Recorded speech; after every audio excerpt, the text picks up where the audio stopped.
Hi everyone. For the second module for this week, I will be focusing on interpreting the WJ4 Achieve Score Report. Before I get into that, however, I do want to make a brief comment about any tests for which you get scores of 0. In those situations, if you get a raw score of 0, you have to decide if A, you believe that the score represents a true assessment of the child's ability, in which case you should interpret it, or B, it reflects an inability to perform the task or behavioral issues that made it difficult for the child to perform the task. In cases that reflect the scenario B up here, it's most appropriate to not score the test at all rather than to interpret a raw score of 0.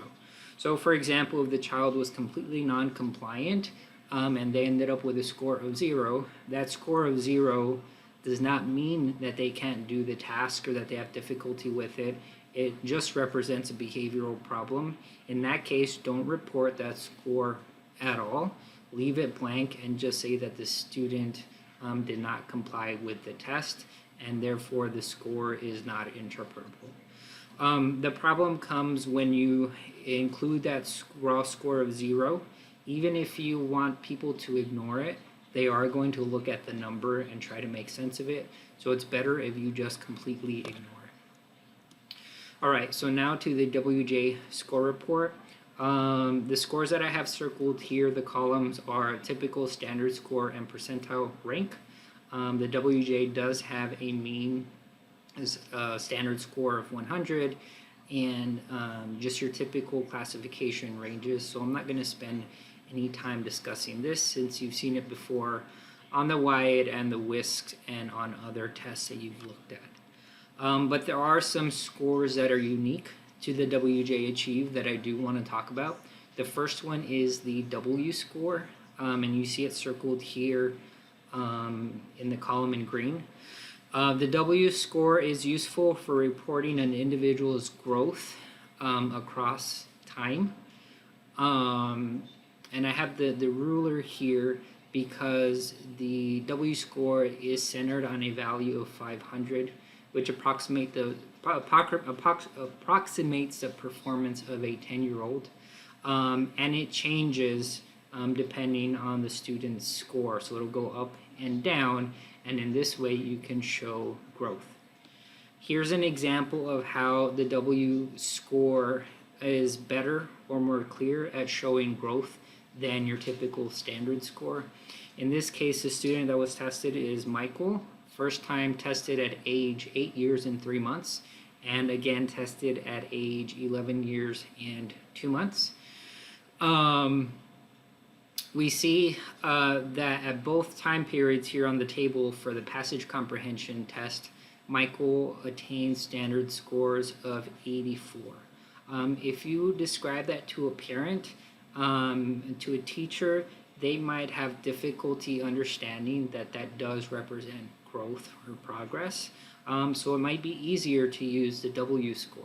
So here we see that even though the standard score stayed the same at 84, the W score increased from 462 to 488 the second time that testing was done, and this more clearly shows growth. So if you're interested in showing growth or progress across time, it is helpful to report that W score. And the paragraph there at the bottom is an example of how you might write up the W score when including it in a report or discussing it with parents. Before we go any further, before I forget, I do want to introduce the special guest for this week. The special guest for this week is it's Banana, all right? Okay, another score that you get from the WJ is the Relative Proficiency Index, or the RPI score. The numbers look a little bit confusing, but just think about it as how you think about getting visual tests, visual screening, 20/20 vision.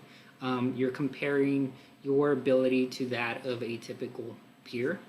On the RPI, you are estimating the percent success that a child would have on a task as compared to a typical peer, which would get 90% success on a specific task.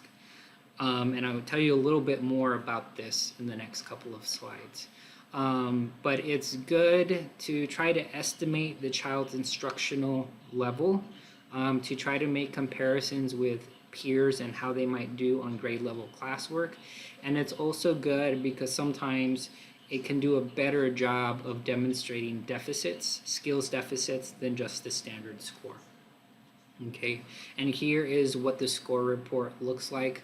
You see that RPI column. The first number there, let's take a look at reading. The 84 is the examinee's performance, and then the 90, the second number, stays the same always.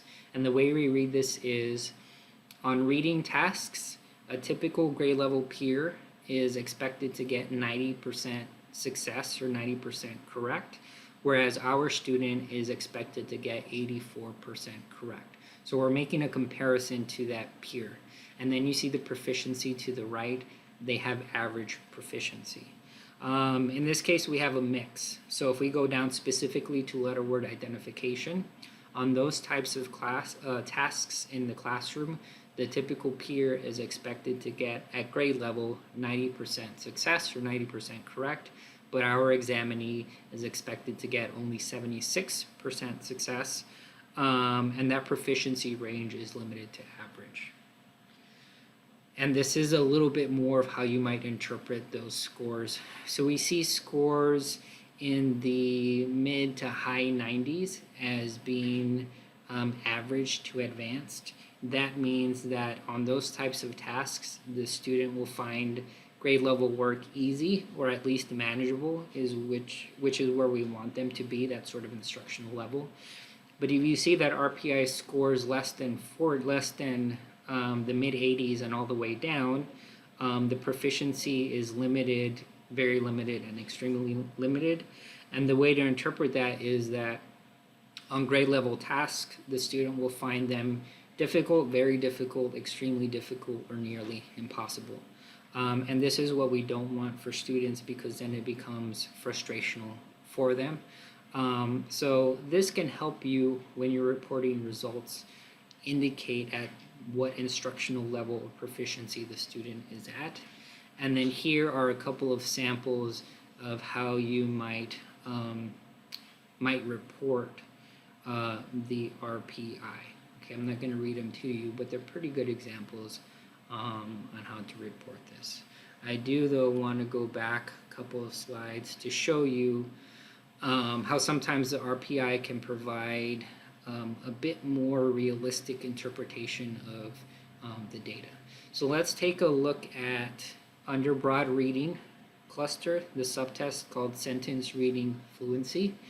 The student has a standard score of 94, which is in the average classification range, but their RPI is 58 over 90, which is in the limited proficiency range. So even though if you just look at the standard score average, you might think, well, the student's going to be just fine in this area. If you look at the RPI, it suggests that no, compared to peers, they're expected to have more difficulties in the classroom. So again, this has more of an instructional focus and can tell you different things than just the standard score.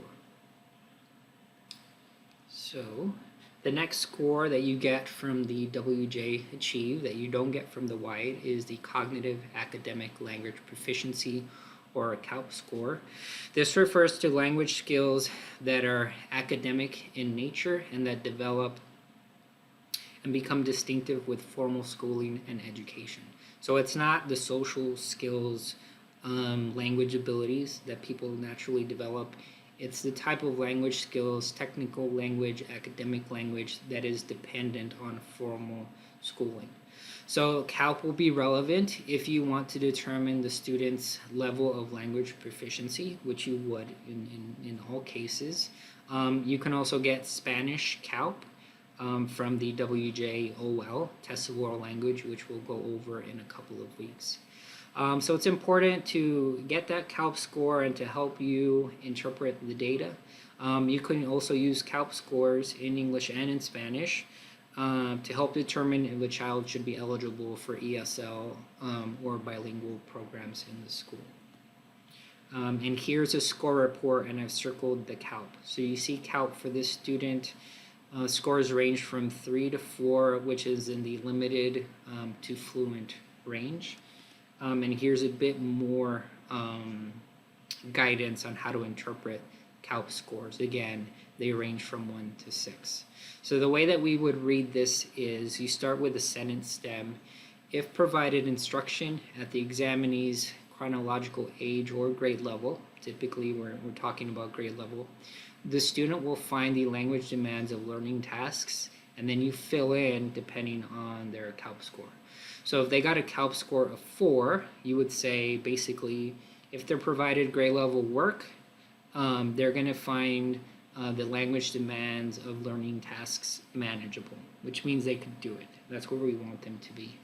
But if they get a CALP level of 1, which is extremely limited, you would interpret that as if this student is given grade level work, they're going to find the language demands of learning tasks nearly impossible to manage.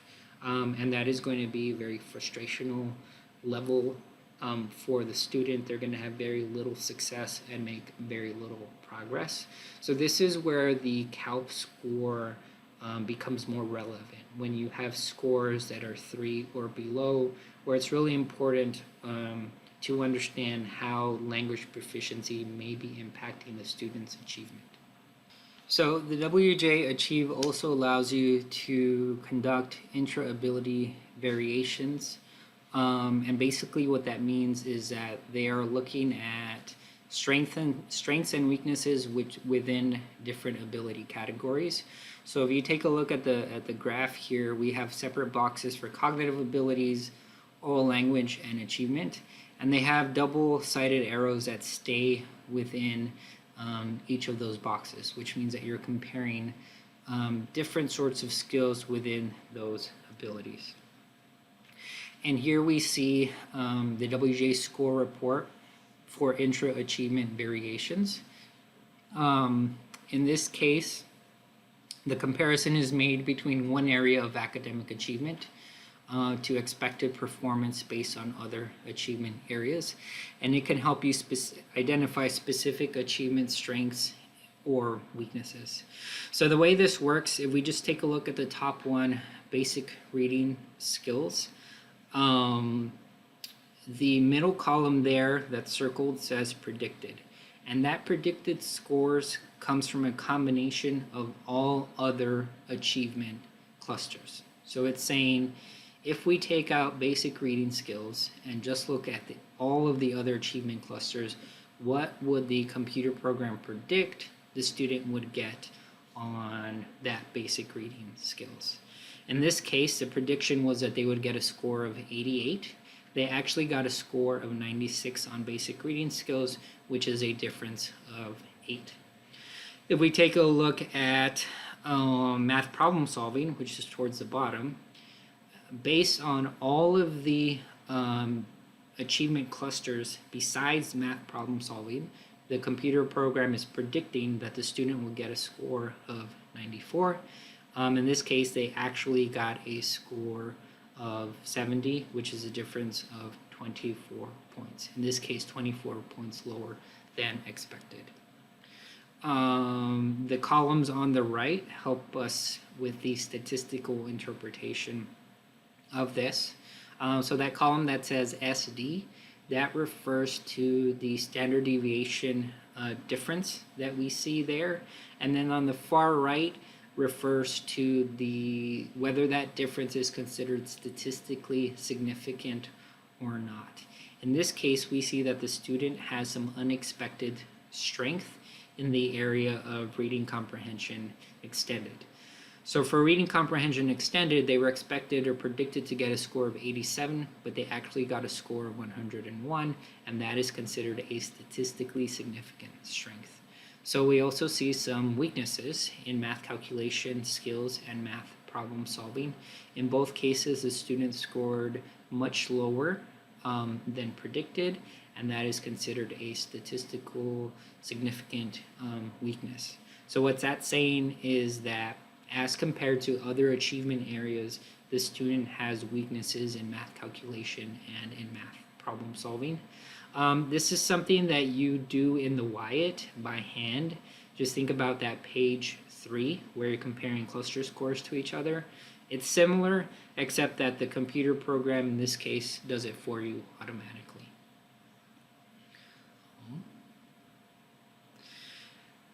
When you do multiple WEJ tests, so remember there are 3. There's the achievement, the cognitive, and the oral language abilities.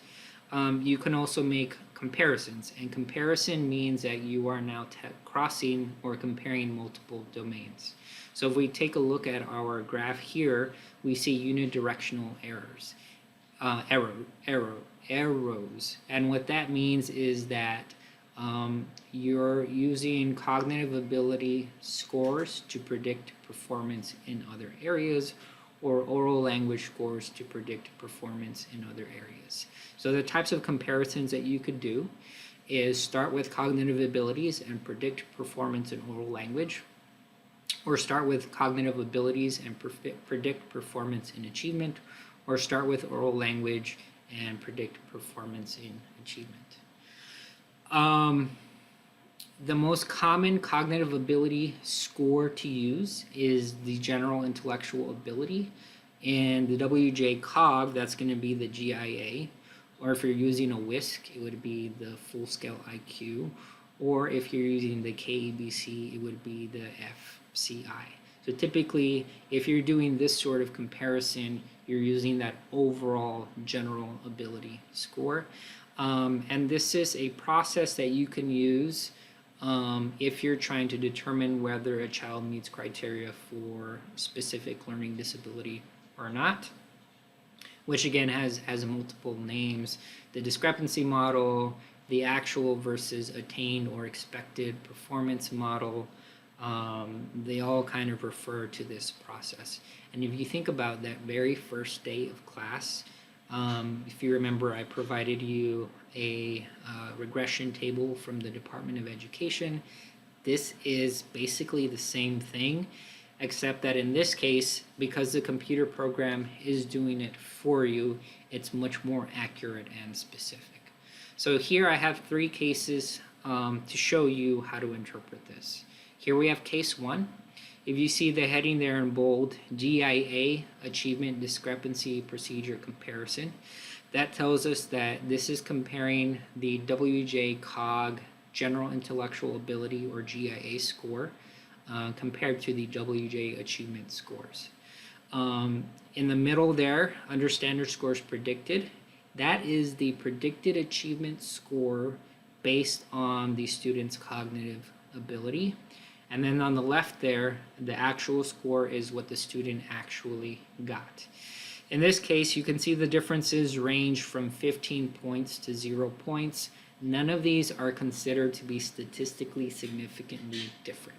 Basically, the child, when we make this comparison between COG and Achieve, performed within the expected range for them. So there's no significant difference. Here's another case. We see the same thing, right? If we just look at that significant column at the very end, no, there was no statistically significant difference. The child was predicted based on their cognitive ability score to score in the range from 69 to 70. Their actual scores, that first column there, ranged from 54 to 78, with difference range of 1 to 16 points, but none of those were considered discrepant. So yes, in this case, the child is not doing very well with achievement, but it is at expected level based on their cognitive ability. Here we have case 3. In this case, we do see, if you go right away to the very last column, statistically significant difference for mathematics. So based on the child's WJ COG, GIA score, for mathematics they were predicted to get a score of 84. Their actual score was only 68, which is a difference of 16 points, negative 16 points. And the computer program is telling us their mathematics score was significantly lower than predicted based on their cognitive ability. And if we're using that discrepancy model, that expected versus actual achievement model, we can use this score and this significance and say the student performed much lower than predicted or much lower than expected in the area of mathematics, and perhaps this is an area of specific learning disability for this child.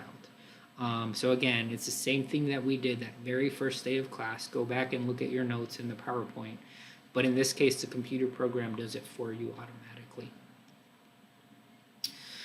All right, that's it for the WJ score report. We will revisit this a little bit in a couple of weeks when I talk about the WJOL. But now I want to wrap up by discussing your psychological evaluation report assignment. If possible, you should utilize both the achievement and the cognitive scores. In this case, it'll be for the WISC and the WIAT from the same volunteer. If you don't have the data from the same volunteer, that's fine. Just mix data from 2 volunteers and just pretend they're from the same person. That's okay too. It doesn't really matter. I do want to remind you that there is a sample report posted on Blackboard, and my direction for you is open that up as a Word document and then just make the changes that you need to, add the information that you need to based on your specific case. A couple of things that are requirements. You must include an SLD determination in the diagnostic impressions section based on the ability achievement discrepancy model. For the WISC-Y combination, your first report, go back to the very first day of class to sort of refresh or remind yourself on how to apply that model. You can also show up to office hours and ask me about it then. I do want you to show all steps in the process. So 1, 2, 3, 4. If they qualify under this model, and even if they don't, show me why they don't. Another requirement is you must come up with academic intervention recommendations for your report. Even if the student does not have any normative weaknesses, these should be based on their lowest composite score that they got. So let's say they were average in all areas, but reading comprehension and fluency was their lowest area with a 98. That is going to be the composite score for which you come up with academic interventions. So what I want you to do is identify and present a single evidence-based intervention for their lowest academic achievement composite score and provide details. Don't just say that you're going to do cover, copy, compare, and that's it. It's fine to do something like that, but then I want you to describe the intervention steps. So what is the child actually doing as part of that intervention? What are the overall objectives of that? Okay, so you might have to go online to find interventions for different types of academic weaknesses. Next week, your second record form WIAT is due. Go ahead and scan them and email them to me. And then your psychological report based on that WIAT and WISC cognitive data is also due, and you can submit that via the assignments folder on Blackboard, and then whoever's doing the CASEL test review, make sure that you post that on the discussion board next week, and that's it for now.